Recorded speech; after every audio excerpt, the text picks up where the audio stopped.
Olá, seja bem-vindo a mais uma edição do programa Inspirações, o seu programa que traz histórias de vida de moçambicanos e não só, que tenham uma história que inspira. Como é o caso da nossa convidada de hoje, doutorada em Administração Estratégica, é professora auxiliar, pesquisadora e chefe do Departamento Académico de Gestão na Faculdade de Economia da Universidade Eduardo Mondlane e colabora também a nível de pós-graduação em outras universidades. Josenilde Mário Janguia, muito obrigada por ter aceito o nosso convite. Seja bem-vinda ao programa Inspirações. Comecemos pela sua infância, Josenilde. Em que meio nasceu e cresceu? Bem, eu cresci como uma criança normal, qualquer, né? No meio com muito carinho, muito amor. E os meus pais eram bastante rígidos em termos de educação. Às vezes é importante, né? Essa rigidez. Exatamente, eram muito rígidos e estudar era palavra de ordem. Por isso que eu consegui chegar até onde eu cheguei. Graças a essa rigidez dos seus pais. Exatamente. Nós às vezes reclamamos, nossos pais são chatos, mas é para o nosso bem. Lógico, é para um pai e uma mãe sempre quer um bem para o seu filho, sem dúvidas. Exatamente. E ainda na sua infância, o que lhe vem em mente quando pensa nela? De que brincadeiras a Josenilde se lembra? Era uma menina bem comportada? Mais ou menos. Mas se não quiser falar sobre isso, vamos deixar de lado, falamos depois em off. Não, é normal. Uma criança tem que né? brincar, tem que trapacear às vezes, né? Tagarela, né? Sim. Então, mas eu sempre fui uma menina muito obediente, né? Acatava os conselhos dos pais. Brincava bastante, eu tenho dito para os meus filhos, a vossa tarefa é brincar e estudar. Então, uma criança tem que brincar. Brinquei bastante, tive uma infância. Nós temos que passar por essas fases todas, né? Não podemos ser de bebê para adulto. Claro que não. Então, é importante passar essas etapas todas. Exatamente. Né? Então, brinquei bastante. Brinquei de neca, brinquei... Dancei macoela, brinquei de Vitória, muitas brincadeiras. Como uma criança normal qualquer. Como uma criança normal, mas também um pouco tagarela, não é? Como sempre. E como é que era a relação com os seus pais e irmãos? A minha relação com os meus pais e irmãos era ótima. Perfeito. Como eu dizia, meus pais eram muito rígidos. Por exemplo, eu não podia dizer, pai, estou a pedir para sair. Não? Não. Pai, estamos no plural. Estamos a pedir para sair. Com todos os irmãos. Exatamente. Então, nós fomos educados nesse sentido, que fôssemos muito unidos. Então, eu e meus irmãos somos muito unidos. E quantos irmãos são? Um por todos, todos por um. Perfeito. Éramos 6 irmãos, mas infelizmente perdi uma irmã no ano retrasado. E agora somos 5. Éramos 3 meninas, 3 rapazes. Uau. E meus sentimentos por essa perda, de certeza que deve ter trazido muita dor à família. Muita dor. Muita dor, imagino. E é a minha irmã caçula, mais nova, então é bastante doloroso, não é fácil. É importante ter muita força neste momento. E foram mortes consecutivas. Primeiro foi a minha mãe, no ano seguinte a minha irmã, no ano retrasado. Enfim, é a vida, né? E por falar na sua mãe, o que é que lhe vem em mente quando pensa nela? Na minha mãe, quando eu penso nela, a minha mãe era tão meiga, tão bondosa, ela conseguia ver coisas positivas até nas coisas ruins. Era aquela pessoa que ajudava muita gente, não só em termos de conselhos. Às vezes ela ajudava, por exemplo, eu tinha amigos que vinham de outras províncias. Quando tivessem alguma preocupação, ela ajudava. Era muito boa pessoa, um ser humano muito grande. Que hoje virou um anjo, de certeza, para as vossas vidas. E no seu pai, quando pensa nele? O meu pai.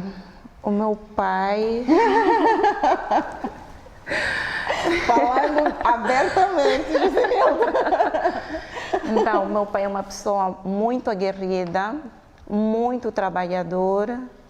E é a pessoa a qual eu me inspiro bastante. É através dessa exigência? Exatamente. Certo. Ainda na sua infância, Josenilde, quais eram as suas referências? Em que a Josenilde se espelhava? No meu pai, na minha mãe. E havia esse balanço, não é? Entre ser rígido e depois do outro lado mais carinhosa, mais afável. Exatamente, então uma boa combinação. Mas aí tinha a minha avó também, a minha avó materna. A minha avó que era na canga. Há sempre esse carinho pelas avós maternas, não é? Muito bom, não, a melhor coisa. A sua avó, desculpa? A minha avó materna que era na canga que é responsável pelos ritos de iniciação, né? As meninas iniciadas eram iniciadas na casa. Vamos falar na sobre casa isso da lá minha avó. Mas a sua avó era essa espécie de líder, né? Exatamente, exatamente. De uma maneira geral, quem é de Lixinga ou viveu em Lixinga, provavelmente o nome Janguia soa o alarme na memória. O que acha que contribuiu para o nome da sua família fizesse parte desta referência popular? Bem, o que fez parte para que este nome fosse popular são vários aspectos. Não vou resumir alguns. Por favor, fique à vontade. Então, os meus pais sempre foram grandes trabalhadores, né? A minha mãe era contabilista da Imose, o meu pai, ele teve uma formação de mecânica auto na Escola de Artes e Ofícios, portanto ele formou-se na Missão, em Massangulo. E ele conta que quando era estudante, na turma dele, começaram com 25 estudantes. No final, só ficaram 12 estudantes formados. E na altura, eu me lembro, era pequena, meu pai tinha formação em injeções, né, nesta área de mecânica. Eu lembro uma vez, ele reparou 11 bombas injetórias, uma peça bem pequenininha, mas difícil de ser reparada. E ela que tinha este conhecimento na província. Então, fez com que ele fosse uma referência nesta área. E não só, meus pais sempre gostaram de plantas. Plantas, sim, na casa dos meus pais tinha muitas flores. E quando houvessem eventos, quer do governo, nem da Praça de Independência, iam buscar as flores lá na casa dos meus pais. Casa. Exatamente. E também tinha um papel ativo na igreja. Eu tive uma educação religiosa muito forte. Qual é a religião que professa? Na igreja católica. Na verdade, eu sou uma mistura. Uma mistura, né? As minhas avós todas, elas são muçulmanas, então tenho raízes muçulmanas. Exato. Mas como os meus pais se formaram na missão, eles precisavam mudar tanto de religião, mudaram até de nome. Exato. Então eu cresci na igreja católica. Tive uma educação católica, já fui catequista, inclusive, fui jovem da igreja, então tive esta educação religiosa e os meus pais também tinham um papel muito ativo na igreja, por isso que eram pessoas de referência. Mas eu acho que este ser muçulmano, cristão, no final é sempre com o mesmo Deus e o importante de tudo é fazer o bem, não é? Exato. Eu acho que não há melhor demonstração de uma religião do que fazer o bem, assim como os seus pais, de certa forma, eram olhados, eram admirados pela contribuição que davam na cidade de Lixinga, não é? Eu até acho interessante essa mixlânea. Exatamente. Onde estão os muçulmanos, eu me sinto à vontade. Onde também estão os cristãos, também estou em casa. Então, quando é a Páscoa, quando é a Ida, quando está em tudo. Estou em tudo. São duas festas. Estou em tudo, tranquilo. Então, acho isso bem interessante. Eu sou católica, sou cristã, entretanto, os meus filhos estão numa escola muçulmana. E eu gosto da escola porque é uma escola bastante exigente, tem muita disciplina. Essa vantagem que tem as escolas, né, com esse enfoque religioso, né, tem princípios, valores. E isso é bastante interessante, porque a educação parte de casa, mas a escola também reforça. Contribui, exatamente. Reforça. Concordo. Então, eu acho bem interessante isso de ser muçulmana cristã. E vamos por lá. Estávamos a falar sobre os ritos de iniciação. Já tinha feito a menção que a sua avó é uma líder neste processo, né? Cresceu numa família, como bem disse, onde os ritos de iniciação, o Niago, não sei se eu fiz menção exatamente, bem, sim. É assim, certo? O Niago tinha uma presença forte, não é? Fale-nos da beleza de conviver com essa prática cultural Yao. Mencionei bem, não é? Mencionou. Tá Perfeito. certo. Yao, pronto. Olha que eu estou aprendendo hoje sobre o rito de iniciação. Este é um ritual de passagem, né? Na verdade, há vários rituais. Certo. Tem o ritual daquele da adolescência, tem um ritual também especificamente para as mulheres na gestação, e tem também outro ritual no casamento. Okay. Então são diferentes rituais com também diferentes objetivos. Certo. E a informação na maior parte das vezes tem sido distorcida. Então vamos construir esta informação e esta percepção do público. Vamos desconstruir. Vamos desconstruir, exatamente. Por favor, Josinilda. Então, os ritos de iniciação, assim de um modo geral, eles visam, portanto, educar os iniciados para que eles se tornem, tanto os raparigas como os rapazes, né, jovens íntegros na sociedade. Exato. Então, o que se passa são valores de educação. Por isso até se diz, quando alguém se comporta mal e diz, não foi no Nhago. significa que não teve educação. Pois. Mas na maior parte das vezes, aquilo que se fala em relação aos ritos de iniciação, essa informação chega com ruídos. Exato. Mas é um momento também de, digamos, solidariedade, de confraternização, porque as pessoas se juntam quando há ritos de iniciação. Ensinam-se também valores, primeiro também porque são valores culturais, que nós valorizamos, é a nossa cultura. E aprende-se, digamos, até cantar. A cantar? Sim, aprende-se a cantar nos ritos de iniciação. A Josinha também aprendeu a cantar lá, de certeza. E lembra-se de alguma coisa que tenha aprendido? Lembro. Então nós queremos ouvir, por que não? Não é? Já agora que estamos aqui, queremos ouvir um pouco. É tabu? É tabu? Oh, desculpa, então vamos respeitar. Eles já até ameaçavam, se vocês contarem, alguém da vossa família vai morrer. Não queremos nada disso. Vamos deixar então e vamos guardar esta aprendizagem. É só para, como quem diz, preservar, não é? Cada um tem que passar por aquele ritual. Então, exato, se conta, então perde aquela graça. Já percebi a situação, tipo, tens que ir para lá, passar por isso para depois... por aí. Josinilda, tudo bem que existam estas músicas mais secretas, né? Mas não aquelas populares que quando as pessoas ouvem percebem logo que está a haver um evento desses a acontecer? Claro que há, e são músicas assim, então, bem... essas podem ser cantadas, não? Claro, tanto que os maçucos também... Sim, tem a banda Maçucos tem muitas músicas, portanto, que são oriundas dos ritos de iniciação, porque os iniciados ficam por aí em torno de um mês, né, a serem educados, e a educação é mediante esses cânticos secretos, entre aspas, mas eu até acho uma metodologia bem interessante, porque quando nós somos ensinados com uma música, a gente grava. E dificilmente esquecemos. Eu lembro, na primeira classe, na escola primária, nós aprendíamos, portanto, com músicas. Por exemplo, as bandeiras, as cores da bandeira de Moçambique, né? Sim, as 5 cores. São 5 cores da nossa bandeira. Verde, branca, preta, amarela. Então, a gente memoriza com muita facilidade. Exato. Então, os ritos de iniciação, a metodologia que eles são bem didáticos. A metodologia é essa, com cânticos, né? Mas os cânticos têm um aprendizado, têm um teor, têm uma mensagem, né? Esse é o grupo de cânticos secretos, entre aspas. Mas vamos aos populares. E tem os outros. Eu tenho certeza que o telespectador quer ouvir pelo menos um bocadinho daqueles populares, não é? Ai, populares. Sim, os populares. Vamos lá. Vamos.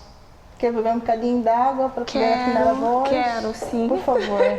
Nós estamos muito curiosos em saber quais são esses cânticos populares. O telespectador, quando chegar a Niassa, por turismo, por trabalho, lazer, já sabe que se ouvir uma música dessa está a acontecer um movimento muito importante para a educação do adolescente, do jovem e por aí em diante. Com vocês, Josinilda. Então, uma delas seria Jangune, gawa joko pozem pelangu, jangune, gawa joko pozem pelangu. O que significa? Vamos? Sim. Jangune. Eu só bato as palmas. E, gente, a forma de bater palma também é diferente, né? Ah, desculpa. Jangune, gawa joko pozem pelangu, jangune, gawa joko pozem pelangu. Entendeu? Não entendi, mas é bonita a música. O que significa? Então, como eu dizia, as meninas ficam durante um mês, os rapazes também ficam durante um mês. E no dia que eles saem, é um dia de grande festa. Então tem essas músicas populares. E as meninas saem lá, saem bonitas.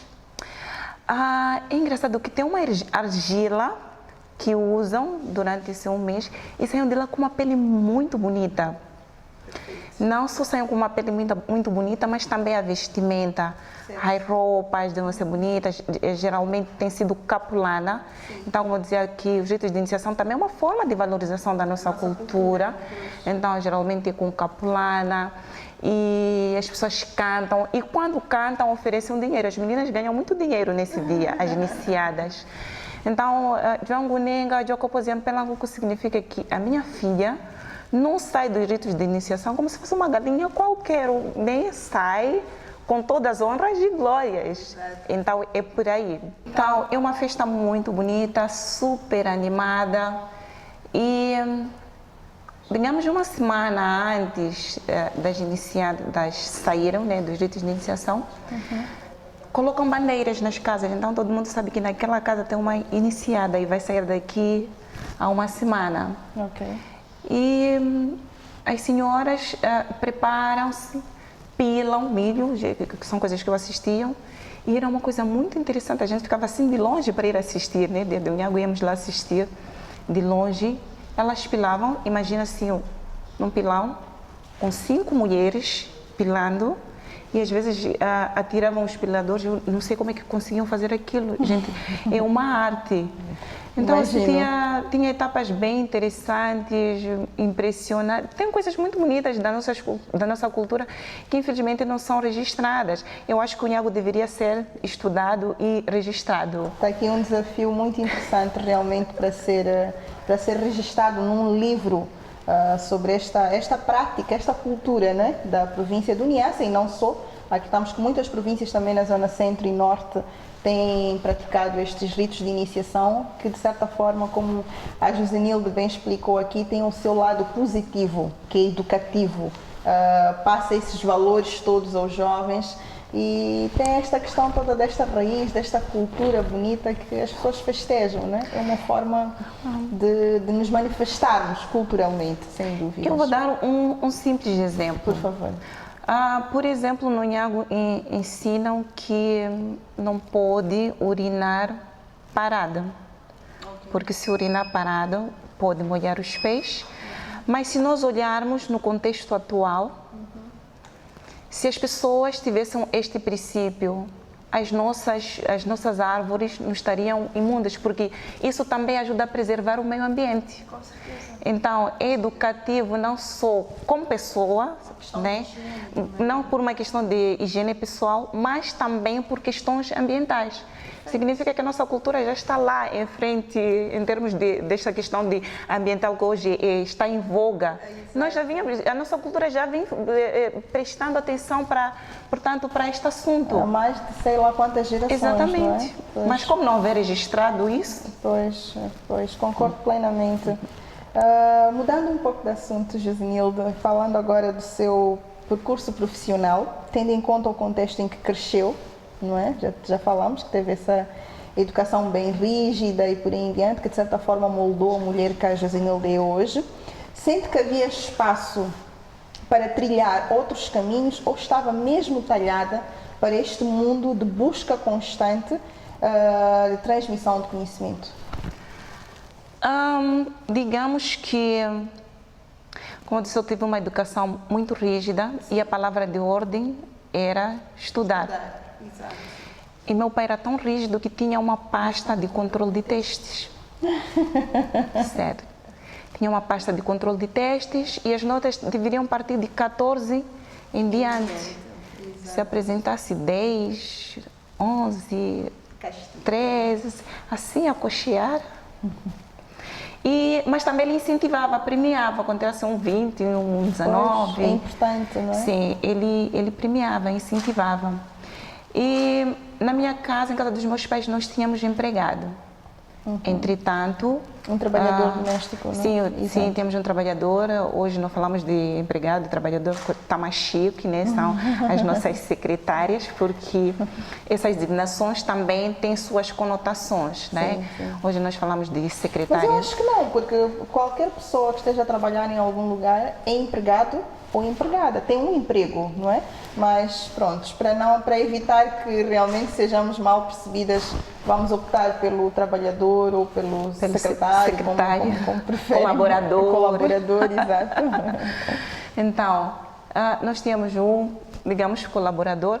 É engraçado que no norte é muito comum ter empregados e não empregadas. Ele recusava-se a ser chamado de empregado. Eu não sou empregado, eu não sou empregado. Então, colaborador. Exato. Nós tínhamos o nosso colaborador, mas nossos pais sempre nos incentivaram a trabalhar, a andar com nossos próprios pés. Exato. E eu, até hoje, sou docente, mas continuo estudante. Eu estudo todos os dias. O aprendizado é contínuo. Sem dúvida. E é constante. E eu estudo muito bem de madrugada, mas eu comecei a estudar de madrugada porque o meu pai acordava-me de madrugada para estudar. E é muito bom porque está com a memória fresca, ainda ninguém encheu o saco, né? Mas também é importante descansar, não é? O cérebro. Com certeza, com certeza. Então, como essa era a disciplina, era, portanto, a palavra de ordem na família, e meu pai sempre nos incentivou a estudar, formam-se, estudam. Então já era previsível que no futuro eu provavelmente faria o doutorado. Sem dúvida, sem dúvida. Josenilda, a nossa conversa está muito interessante, mas antes nós vamos a um curtíssimo intervalo e voltamos logo de seguida. Não saia desse lado porque tem muito mais com esta moçambicana da província do Niassa, terra da Chivângela. A Josenilda Janguia vai nos falar sobre o seu percurso no próximo bloco. Eu lhe convido a ficar por aí e até já.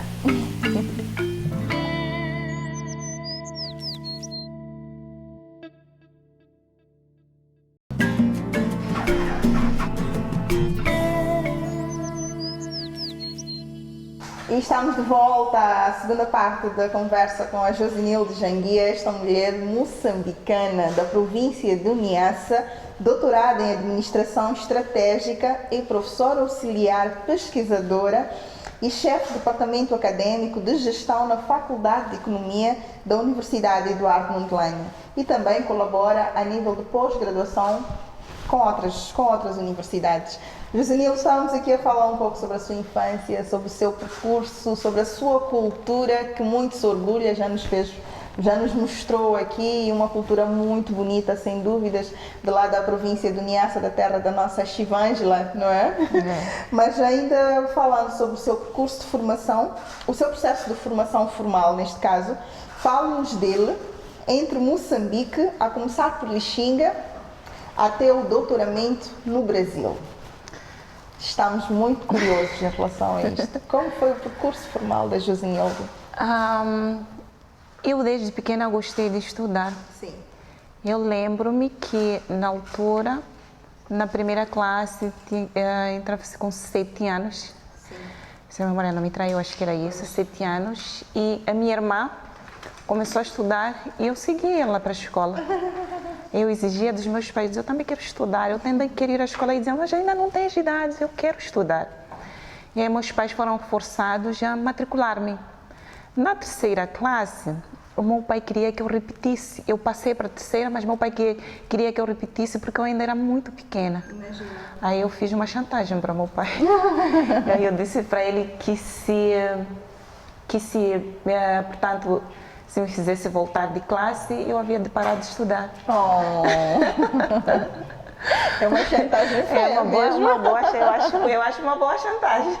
E ele de certeza que não quis que a filha parasse de estudar, ainda bem, não é? Não, com certeza. Mas se a criança gosta de estudar, vamos incentivar, Isso. é importante. Então eu fiz o ensino primário, E da 6ª à 7ª classe, a escola era bem distante de casa e por ser distante todo mundo queria sair o mais rápido possível, né? 6ª e 7ª classe. E em seguida, esse era um desafio, muitas meninas, muitos desistiam pela distância.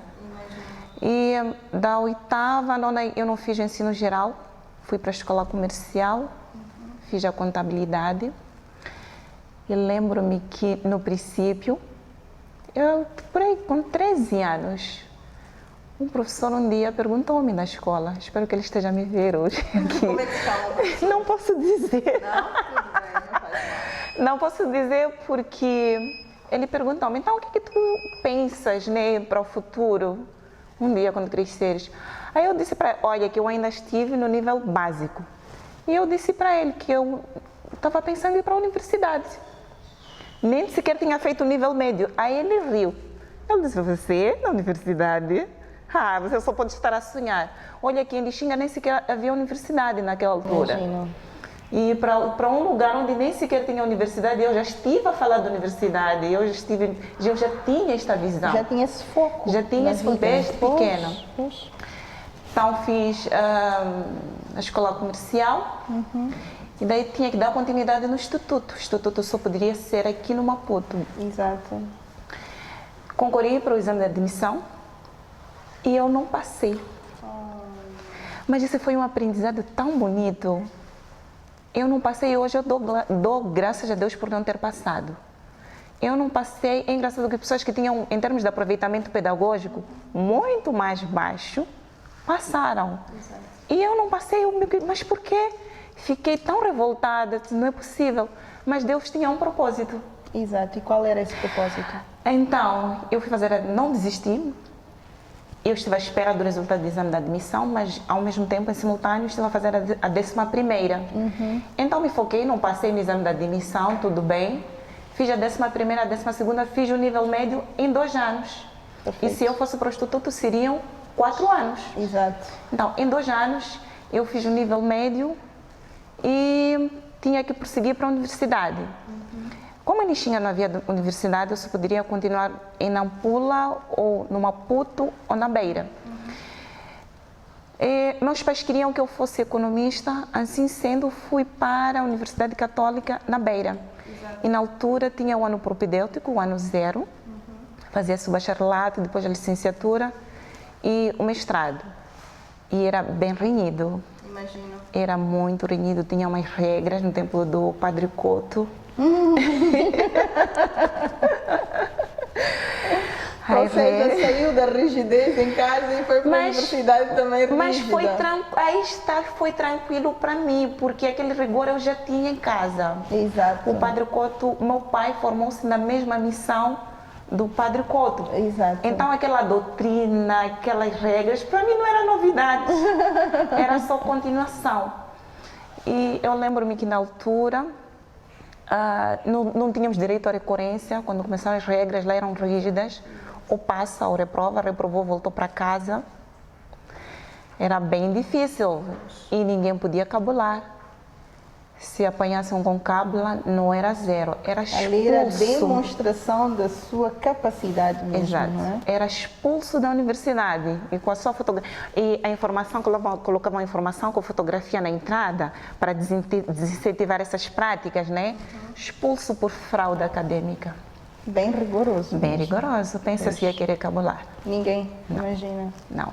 Pois. Então eu fui formada com muito orgulho e eu tenho muito orgulho disso. Por isso, acho que é por isso que consegui sobreviver. E depois, quando fez a faculdade, fez na cidade da Beira, na Universidade Católica? Sim, na Universidade Católica. E de seguida? Fiz o bacharelato, a licenciatura, Certo. e o mestrado em Economia, Gestão e Administração. Certo. E, em seguida, depois fui para Inhambane, onde eu comecei a trabalhar em Vilanculos, onde eu comecei a trabalhar na UEM.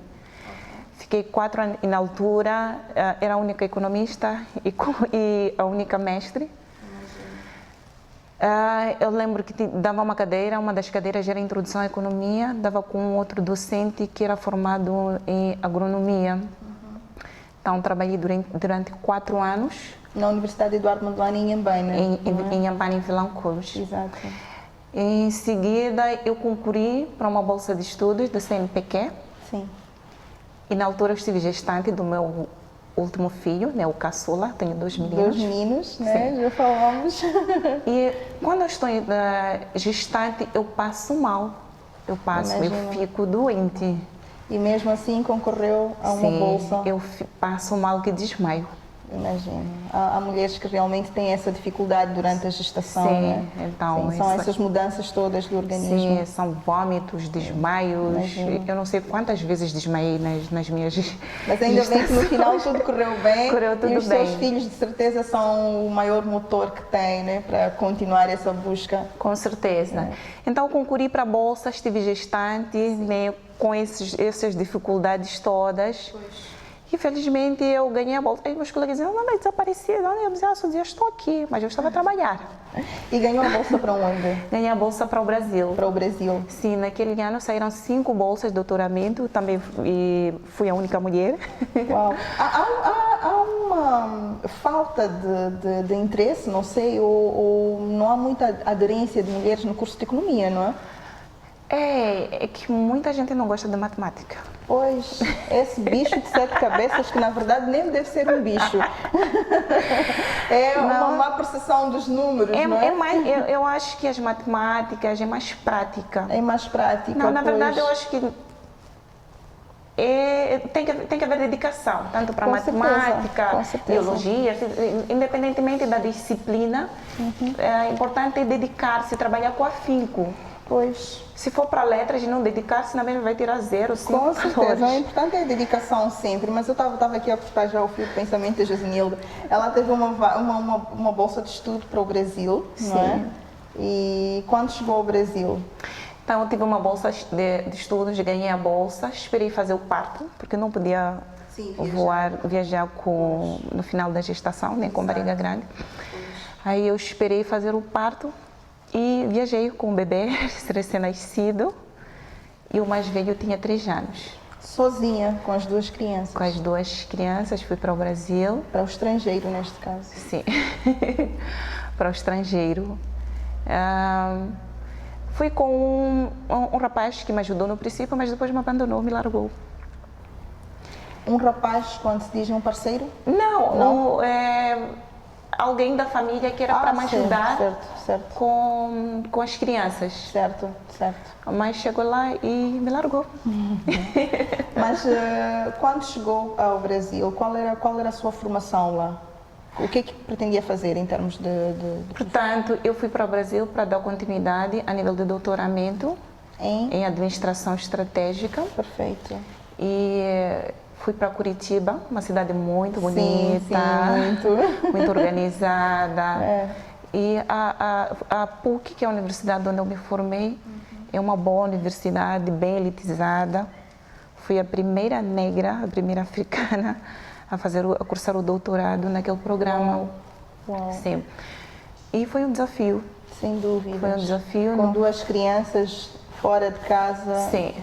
É realmente um desafio. E eu tive muito apoio, tive apoio da comunidade africana, tive apoio de moçambicanos, tive apoio de cabo-verdianos, guinenses. Quando eu tivesse aula, às vezes eu tinha aula até 0 horas, nessa altura já não tinha mais nenhum ônibus circulando. A minha orientadora que ia me deixar em casa, então a minha orientadora também ajudou-me bastante, os meus professores, os meus colegas. E tinha uma cabo-verdiana, a Ivanilda, uma amiga minha, ela ficava lá com as minhas crianças, com os meus bebês. Uau, então todos os moçambicanos agradecem a Ivanilda, né? Esta união africana, Isso. Compensa, vale a pena, é muito bonito. Mas antes de eu passar para a próxima questão, ainda falar sobre o seu percurso de formação, fez menção à questão da não desistência da rapariga na escola, principalmente quando estava na escola em Lixinga, né, no ensino básico ainda, quando o seu professor lhe questionou sobre o que queria fazer a seguir, a Josenilde, bem firme, respondeu que iria para a universidade e o professor não acreditou, mas a Josenilde continuou. Fiquei bastante feliz em saber que uma rapariga, principalmente numa cidade pequena, em que na altura nem sequer universidade existia, e ela continuou a estudar, esteve firme, focada no seu objetivo.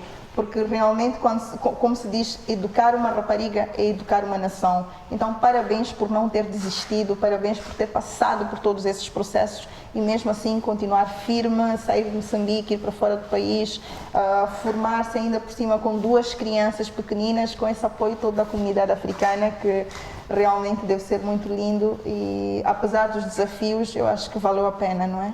Valeu a pena que hoje estou aqui servindo de inspiração. Sim, a nossa inspiração de hoje é Josenilde Janguia, sem dúvidas. Já falamos sobre os obstáculos e oportunidades que teve exposta, principalmente durante este período todo, mas o que mais lhe marcou no Brasil durante o seu processo de formação?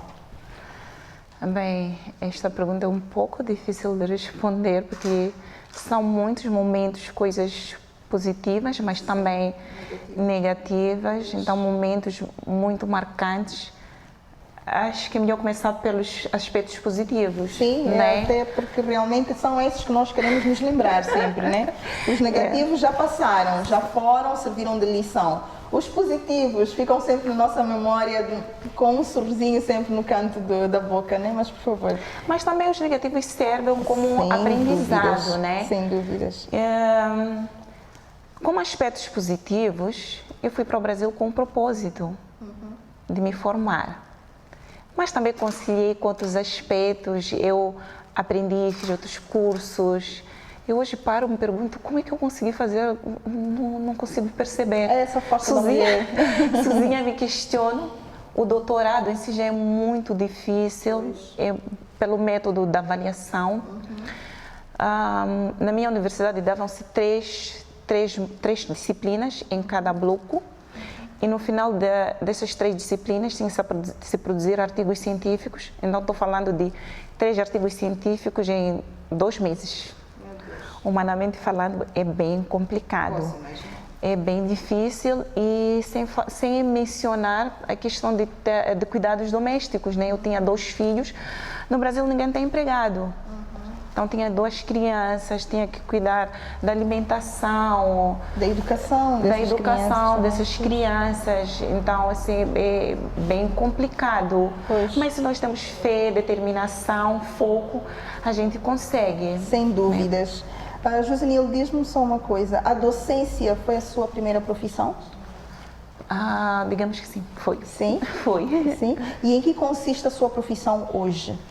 A minha profissão hoje, portanto, consiste não só em lecionar, dou aulas na graduação, portanto, na licenciatura, nos mestrados e doutorados, mas também faço avaliações de monografias, teses, dissertações, avalio artigos científicos em eventos, faço também consultorias, mas mais voltadas para pesquisa. Certo. Então é basicamente isso. Basicamente isso, não. Muito isso. É multifacetada mesmo. Percebe-se que tem uma vida bastante agitada, já estivemos a falar sobre isso profissionalmente. O que mais lhe assusta nessa sua busca por rigor e profissionalismo? O que mais me assusta é ver estudantes que estão mais engessados em procurar apenas o documento, o diploma, e não estão preocupados com o conhecimento. Isso é assustador. Muito. É muito assustador. Então vai um apelo aí, né? Procurar conhecimento. Hoje nós já não estamos na era industrial, onde os recursos físicos eram mais importantes. Hoje o conhecimento é fator vital. A prática, não? Exatamente. Então busquem um conhecimento, busquem um saber. Então isso é uma coisa assim muito assustadora. E também assusta ver alguns docentes que não estão preocupados. Eu tenho dito, isso é um trabalho de equipe. Exatamente. O estudante faz a sua parte, mas o docente também tem que fazer a sua parte. Concordo. Então, tem alguns docentes, não são todos. Também existem estudantes muito brilhantes, que estão preocupados com o conhecimento. Exatamente. Mas existe um número aí significante que só está preocupado com o título. Com o título. O diploma e mais nada. Isso é assustador. E depois, no final, nem sequer consegue executar o trabalho com eficiência, né? Tem muita razão, Josanildo, concordo consigo. Estávamos a falar aqui da fraca participação das mulheres no curso de Economia, mas hoje em dia há muitas mulheres nesse meio profissional? Sim, temos um número considerável no meio profissional. Tenho colegas, não são tantas, formadas em economia. Exato. Por causa das matemáticas, ninguém gosta de matemática. Eu sou formada não só em economia, mas também em gestão. Portanto, o meu doutorado está mais voltado para gestão. Exato. Mas em termos de mulheres com nível de doutoramento, ainda precisamos. Somos muito poucas, muito poucas. Estou eu em crer que daqui a poucos anos vamos ter muitas doutoras. Vamos, Nós de queremos certeza. ter mais Fica aqui doutoras. um desafio. Vamos abraçar esta carreira. Queremos mais doutoras. Exato. Vale lembrar que não é uma tarefa fácil. Não. Por questões relacionadas com gênero, equidade de gênero. Nós sabemos muito bem que as mulheres são acrescidas outras responsabilidades. Nós temos que cuidar dos filhos, então, cuidar dos assuntos acadêmicos, profissionais e domésticos. Conciliar tudo isso não é tarefa fácil. Pois. E também por razões culturais, né? Não temos como fugir isso porque a nossa cultura, isso era forçado pela nossa cultura. Temos que mudar, também temos que desconstruir alguns estereótipos de gênero, que a mulher é aquela que tem que ficar em casa, a mãe cuidando dos filhos, e o pai é aquele que, digamos, fábrica de dinheiro, entre aspas, né? O provedor. Hoje a vida está tão difícil, está tão cara. Muito. Meu pai tem dito, agora na vossa época é muito difícil educar crianças. No meu tempo nós andávamos tranquilamente longas distâncias, mas agora já não. Tem que pagar transporte, depois tem um monte de atividades extracurriculares. Então, é tanta despesa envolvida. Sim, eu acho que o contexto, principalmente com esta questão da globalização, do crescimento, enfim, acabamos tendo algumas proteções extras, né, com a criança, mas é mesmo o contexto. Naquela altura, de certeza que as coisas não estavam como estão hoje, o nível de vida também era outro, então o nível de preocupação, e depois havia esse carinho dos vizinhos em cuidar da criança da casa ao lado. Hoje em dia você já nem sabe quem é que está a viver ao seu lado. Exato. Enfim, é uma série de contextos que realmente o seu pai tem razão quando diz que as coisas estão muito diferentes. Ele de certeza que analisa como ele criou os seus filhos e como a filha está a criar os filhos, não é? Exato. Totalmente diferente, sem dúvidas. Josanildo, nós vamos continuar a nossa conversa, que está extremamente interessante, mas antes, curtíssimo intervalo e voltamos logo de seguida. Não saia desse lado, porque tem muito mais com a Josanildo Janguia no próximo bloco. Até já!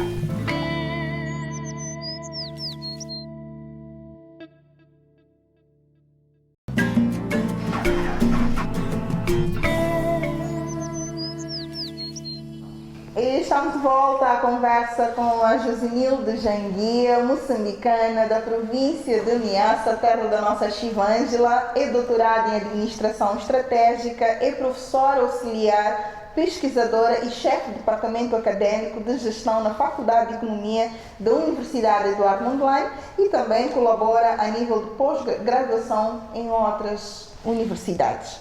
Josanildo é mãe, tem filhos, de certeza, é mãe, tem filhos. Que influência tem a sua família nas decisões que toma hoje? Tem muita influência, porque em tudo que eu faço, eu penso primeiro nos meus filhos. Então, quando você se torna mãe, tudo o que a gente faz é pelos nossos filhos, né? Então, sempre tem que ponderar se as minhas decisões vão ser benéficas ou não para os meus filhos. Imagina. Então, é um fator, digamos, relevante nas minhas tomadas de decisões. Nas suas tomadas de decisão, sem dúvida. E que valores tenta transmitir a eles? Para os meus filhos eu transmito vários valores. Como eu disse no princípio, eu tive uma educação religiosa, então eu passo também esses valores religiosos para os meus filhos. temor a Deus, em primeiro lugar. Sempre. Porque eu sou doutora, é verdade, e a ciência e a fé não combinam.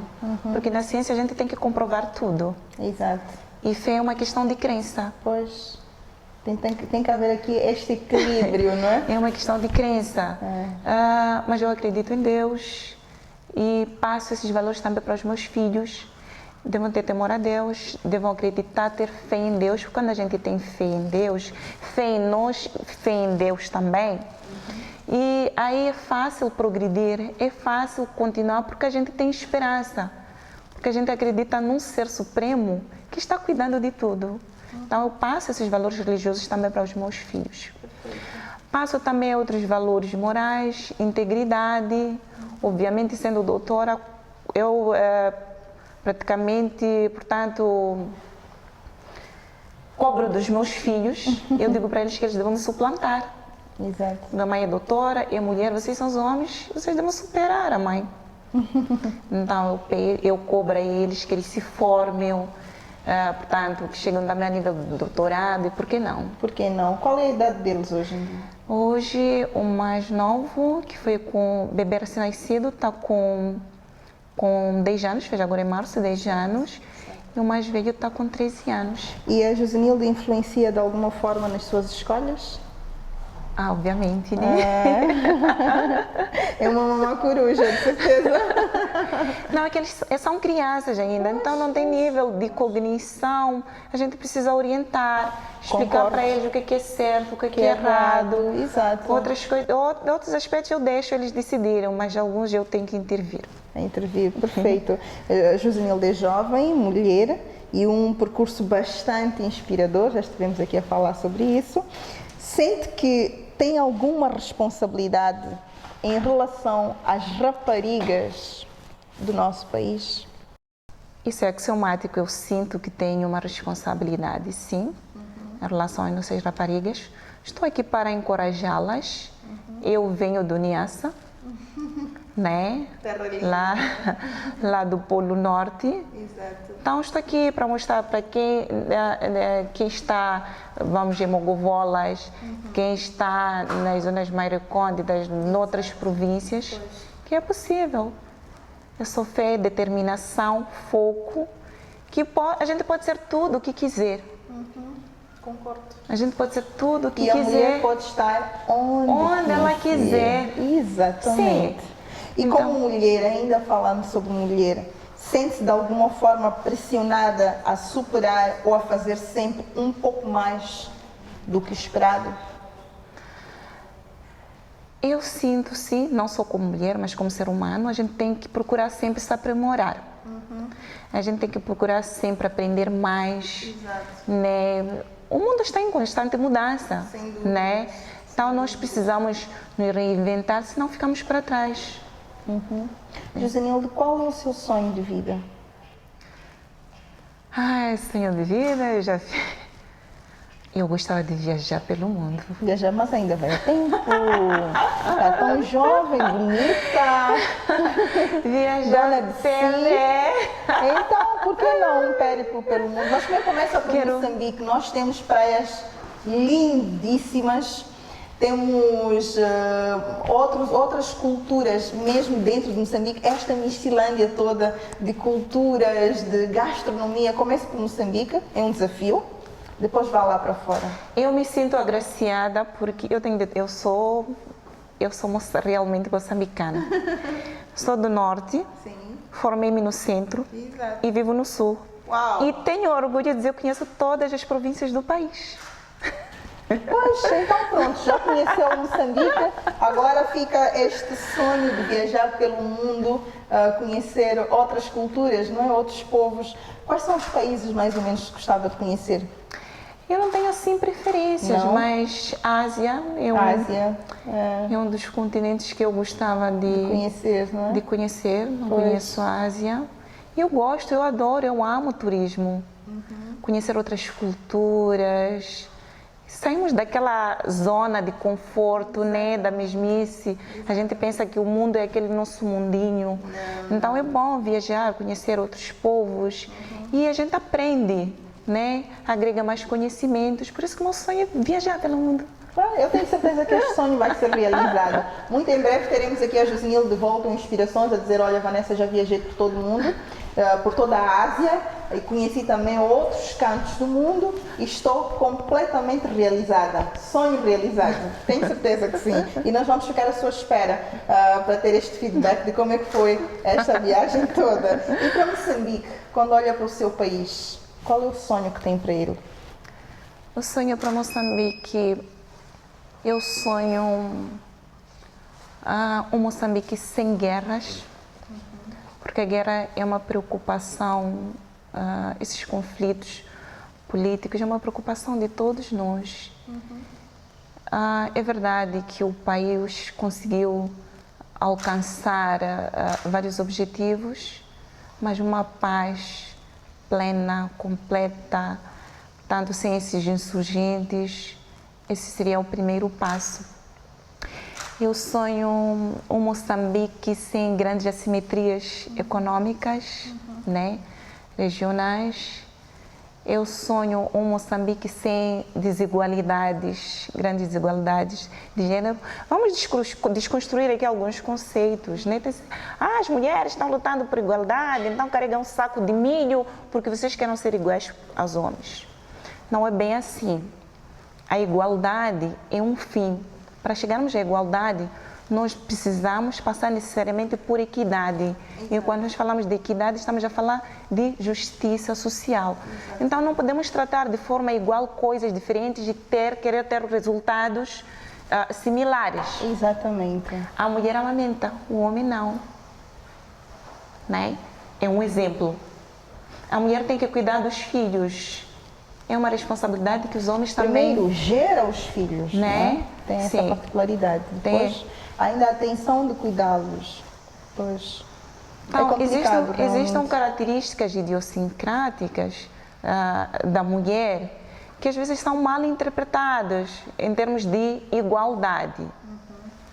Para nós chegarmos à igualdade, nós devemos tratar de forma diferente situações diferentes, de modo a reduzir estas disparidades e, por conseguinte, chegarmos a tão desejada igualdade. Exatamente. Então, eu sonho um Moçambique com menos desigualdades em termos de gênero, para podermos dar oportunidade para essas mulheres chegarem também a nível de doutoramento, de mestrado. E eu fiz uma pesquisa há 2 anos atrás, e o artigo já foi publicado na Amazon. Sim. E eu constatei que até na licenciatura nós conseguimos atingir paridade. Exato. Mas de mestrado para o doutorado, o número de mulheres, portanto, envolvendo-se em academia, com esta formação, reduz drasticamente. Exato. Por quê? Por causa dessas responsabilidades que lhes são atribuídas. E quando se trata de igualdade, não se toma em consideração essas diferenças. Perfeito. Então... Bonito sonho, sem dúvidas. E eu tenho certeza que um dia, passo a passo, chegaremos lá a esta questão de género, não é? As mulheres já assumirem não só a academia, como também posições de liderança. Afinal, somos 52% quase a nível de todo o país, ou seja, somos a maioria, não é? Então, há aqui esta importância de se olhar de forma diferente e dar-se mais espaço à mulher na sociedade, sem dúvida. Mas Moçambique conseguiu alcançar este objetivo. Tem muitas mulheres, né, representando, estando em altos cargos. Então, Moçambique é um exemplo no mundo e na África também. Eu acho que sim. Eu acho que sim. Temos visto muitas mulheres a surgirem como empresárias, a assumirem papéis preponderantes na sociedade, né? Isto também é importante, sem dúvida. Mas na academia nós queremos mais mulheres. Queremos mais mulheres. Já ficou aqui o desafio e o sonho da Josenilde. E tenho certeza que vamos chegar lá. Josenilde, o que e quem me inspira? Quem me inspira... Meu pai. Ele é um homem muito trabalhador. Acho que esta garra, eu sou aguerrida, me inspirei no meu pai. É seu pai? É meu pai. Os meus filhos também me inspiram. Josenilde, infelizmente a nossa conversa está a chegar a fim. Foi mesmo uma conversa de mulher para mulher, não é? Ao falarmos sobre a sua infância, o seu percurso profissional, esta mulher da província do Niassa, terra da Chuvângela, como eu bem disse. Mas este é aquele momento em que eu vou pedir que a Josenilde deixe ficar cá uma mensagem para os jovens, uma mensagem de encorajamento para os jovens que olham para si e se inspiram. Por favor. Para terminar, a minha mensagem de encorajamento para os jovens que se inspiram em mim, eu diria, nada cai do céu, sonho e dedicação é uma combinação poderosa. Perfeito. Bonita mensagem de encorajamento aqui para os jovens que olham para a Josenilde Janguia e se inspiram.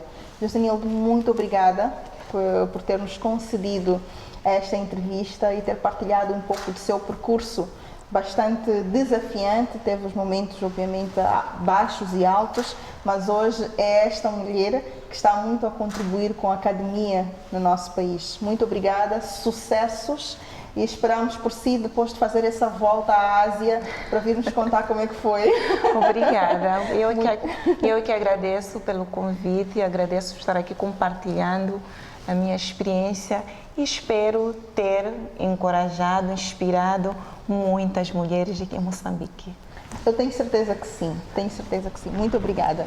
E assim foi a nossa conversa com a nossa convidada de hoje, Josenilde Janguia, esta mulher da província do Niassa, moçambicana, formada em Administração Estratégica, professora auxiliar, pesquisadora e chefe de departamento académico de gestão na Faculdade de Economia da Universidade Eduardo Mondlane e também colabora em pós-graduação com outras universidades de além fronteiras. Eu espero que tenham gostado, tenham aprendido com a Josenilde Janguia. Eu paro por aqui com a promessa de voltar na próxima semana com mais inspirações. Até lá, continue a acompanhar as nossas páginas Facebook, Instagram e YouTube. Muito obrigada pela sua atenção e pela sua audiência. Obrigada. VDL.